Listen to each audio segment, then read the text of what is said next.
Recently, I was reading a book about Katie Lang.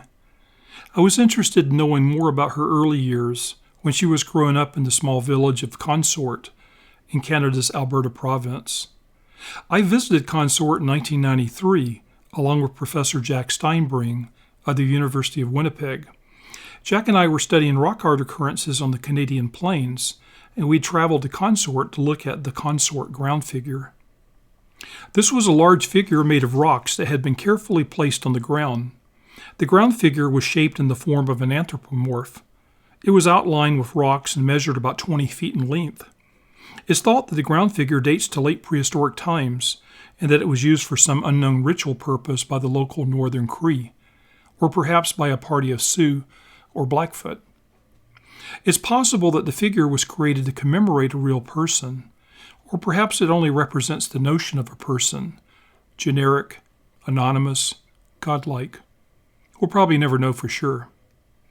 To help us locate the figure, Jack solicited the services of the local school teacher, a man who was just a few years older than me. The teacher led us to the ground figure and shared what he knew of it. He spoke well, as I would assume most teachers do. And he was interesting too. In the time that we were together, we talked about a number of things. But what really stood out for me was the way in which the teacher recalled his star student. He had taught Katie Lang, the singer, a few years earlier, and he was so proud of her. He said that Catherine Dawn had been a good student. Every now and then we managed to get in a few words about the ground figure we had come to see. At the time, Katie Lang had just made it big. She was a source of great pride to the 500 residents of Consort, most who were associated with the cattle industry. Lang's second solo album, Ingenue, had been released a year before, and it was proven to be her most successful album on the pop charts. It had more of a cabaret flavor than her earlier country-influenced work. The song Constant Craving was included on the album, and it proved to be Lang's most popular recording of her career to date. I had heard Constant Craving played on the radio enough times to have become a fan of Lang's long before my visit to Consort. Years later, Katie Lang expressed her strong views regarding eating beef, and many in Consort were angered by her words. Some felt betrayed.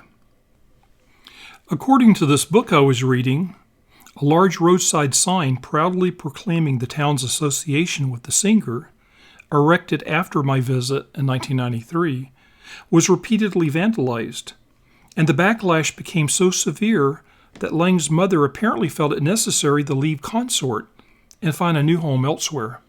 So I was reading this book, and it caused me to remember Katie Lang's teacher, the educated plainsman who was so proud of his famous student. I trust he didn't turn against her when so many others in our community did. Good teachers provide us the tools for thinking critically. Good parents do that too. Sometimes critical thought leads to critical talk, and we need to remember that when hearing things said out loud that we don't necessarily agree with, especially these days.